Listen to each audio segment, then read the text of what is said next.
Olá pessoal, eu sou o Michael e hoje nós vamos iniciar aqui no canal uma nova série sobre um assunto muito importante que vem atingindo todo o Brasil nos últimos meses, que é a dengue. Nós vamos falar um pouquinho sobre essa questão da dengue, quem transmite a dengue, sintomas, prevenções e vamos conversar também sobre a questão da vacinação.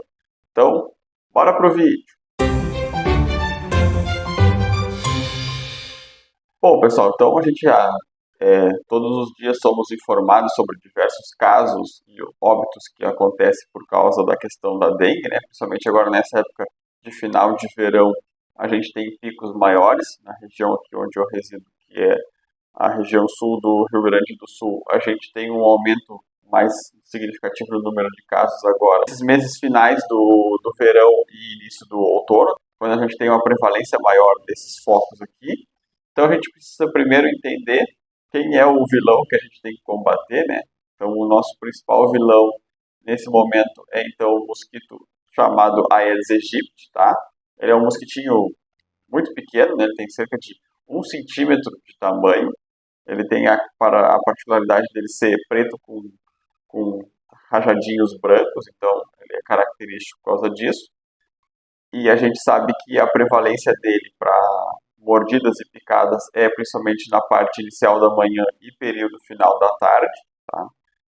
Ele voa até uma determinada altura de mais ou menos 1,5 m, mas dependendo do caso, por causa das correntes de vento que a gente tem, ele pode chegar a atingir locais mais altos. Tá? A preferência dele por picadas são na região das pernas e braços, então, que são as partes que normalmente a gente fica mais exposta, principalmente agora no verão. Então a gente deixa essas partes menos desprotegidas e é onde eles costumam nos picar. Tá? Por que a gente tem essa prevalência nesses dois horários? Tá? O, o, o mosquito que nos pica, na verdade, é a fêmea do Aedes aegypti. Tá? E por que ela precisa nos picar? Ela vem e nos pica para nos tirar sangue, né? Ela se alimenta do nosso sangue. E esse sangue é o que vai gerar uma proteína para ela poder desenvolver os filhotes dela. Então, toda vez que ela for colocar as larvas num local com água parada, saiba que essas larvas conseguiram ser produzidas por causa da alimentação dela, que ela extrai uma proteína do nosso sangue que ajuda na reprodução dos mosquitos. Tá? E o que a gente tem que cuidar, então, principalmente? É essa questão que já é muito debatida, que é evitar deixar locais com água parada. Tá? A gente vai falar isso num outro vídeo mais para frente, que a gente vai focar sobre outras questões. E uma delas, então, é debater que o mosquito da dengue, né, o Aedes aegypti, que a gente conhece, tão famoso mosquito que a gente conhece, ele não é de origem do Brasil. Tá? Ele veio para cá, não se tem muita clareza sobre o período, mas ele é originário da África, então o Aedes aegypti ele é originário de lá, e ele provavelmente veio para o Brasil, para outras regiões que tem essa questão da dengue, muito durante o período que a gente foi colonizado pelos portugueses, e principalmente muito por causa também da questão do tráfico de escravos, né, os navios que traziam os afrodescendentes aqui para o Brasil para, infelizmente, serem utilizados como escravos. Ele aportava nos portos africanos e de lá trazia as pessoas para cá e junto ele vinha e ele começou a se instalar, então, em todo o Brasil. A gente tem um relato positivo, então, que eu estava lendo agora aqui na página do Senado Federal, que eles têm um artigo sobre a questão da dengue, que a gente, então, depois que o mosquito foi introduzido no Brasil e ele se espalhou um pouco, a gente conseguiu ter um controle muito grande sobre ele, tanto que na década de 1950 ele foi dado como praticamente extinto. Tá? A gente não tinha mais tantos relatos de casos em decorrência do Aedes aegypti. Só que o que aconteceu? Como essa extinção foi praticamente instituída em todo o território nacional, se parou de ter tantas medidas que incentivavam a manutenção desses cuidados que estavam sendo tomados e, infelizmente, o mosquito retornou, então, entre o final da década de 60 e início da década de 70. Tá? Depois o Brasil registra novamente o primeiro caso de dengue em 1981 e a primeira epidemia de dengue, então, pelos segundos registros do Senado, ocorreu em 1986. E de lá para cá, então, a gente tem visto esse aumento significativo nessa questão de epidemias de dengue. Tá? Então, se a gente teve uma questão de inicialmente ele mais concentrado em regiões como Nordeste e região Centro-Oeste, agora a gente já tem praticamente casos esparramados por todo o Brasil. A minha região aqui, eu moro em Pelotas, no Rio Grande do Sul, a gente vem há alguns anos apenas tendo focos, né? Questão de, tem foco do mosquito aqui, só que os mosquitos Aedes aegypti daqui ainda não estavam contaminados, então não transmitia a questão de dengue, chikungunya e zika. Tá? Agora, dos últimos anos para cá, a gente já tem visto, além de casos de focos, a gente já tem tido casos de transmissões locais. Tá? Muitas vezes os casos que tinha aqui na cidade eram importados de outra região. Agora não, já tem casos locais também. Então aí a gente já tem esse perigo se alastrando. Então seria essa questão da dengue. Tá? A dengue, então, ela é uma doença viral, febril viral, tá? Que é transmitida, então, pelo mosquito Aedes aegypti, como a gente comentou ao longo do vídeo já.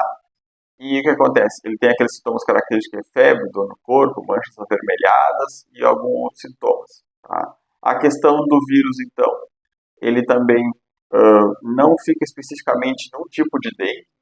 A gente sabe que agora no Brasil circulam em média 4 tipos diferentes de dengue, tá? Sendo a mais preocupante a dengue hemorrágica, que ela causa uma série de problemas para o corpo, principalmente por causa da questão de sangramentos. Então a gente tem esses 4 sorotipos de dengue, tipo 1, tipo 2, tipo 3 e tipo 4. Tá? Automaticamente, quando uma pessoa é picada e contrai uma desses 4 tipos, ela automaticamente ficaria imune a essa questão.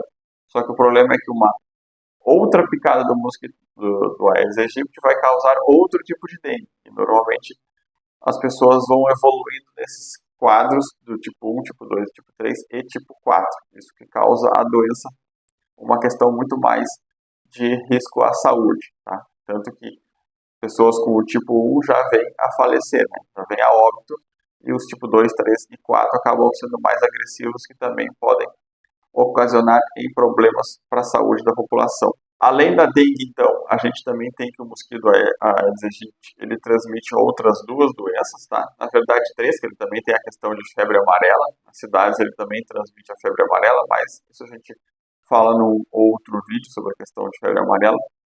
Então, ele também transmite a questão do Zika vírus e a febre chikungunya, tá? Que de vez em quando também se tornam prevalentes esses casos de epidemia que a gente tem. Então, o que a gente sempre recomenda é que se uma pessoa começou a sentir os primeiros sintomas referente a essa questão da dengue, tá? Que ela procure, então, o mais rápido possível ou o seu médico particular, ou a questão de atendimentos públicos de saúde, comunidade básica, UPAs e pronto-socorros, e que fique sempre alerta. Então, os sintomas mais comuns são o quê? Aquela questão de febre alta, 39, 40 graus, tá? Uma questão de um início muito abrupto, muito rápido. Dores de cabeça, dores no corpo e nas articulações, dor atrás dos olhos, né? Uma região não tão comum da gente ter essa questão de dor. Se começou a sentir, então já procure um profissional. Uma questão também, às vezes, de falta de apetite e perda de paladar, náusea, vômito, mal-estar. E aquela mais característica que as pessoas sempre escutam na televisão, que é a questão de manchas avermelhadas que vão começar a surgir pelo corpo. Tá? Apresentou algum desse tipo de sintomas, procure o médico o mais rápido possível, tá? Para fazer uma questão de avaliação clínica e passar para um possível diagnóstico. Tá? E esse diagnóstico, então, ele é feito principalmente por questão de exames laboratoriais, né? Uma questão de isolamento do vírus ali, para poder realizar a testagem e aí ter realmente a certeza de se é dengue ou pode ser algum outro tipo de problema. Tá? Então, sentiu algum desses sintomas que a gente elencou anteriormente, já procure uma unidade básica de saúde ou atendimento da sua cidade para já, dependendo da avaliação do médico, ir realizar o exame, ou caso ele diagnostique que não seja a questão de dengue, para ele poder tratar, e assim, se for a questão da dengue, também ter um tratamento um pouco mais adequado, porque a gente sabe que existe algum tipo de medicação que não pode ser utilizada enquanto que a pessoa está com dengue. Então tá, pessoal, o vídeo de hoje foi uma questão mais introdutória, e agora nos próximos vídeos a gente vai tratar de questões mais avançadas sobre a dengue. Eu espero que tenham gostado, e até a próxima!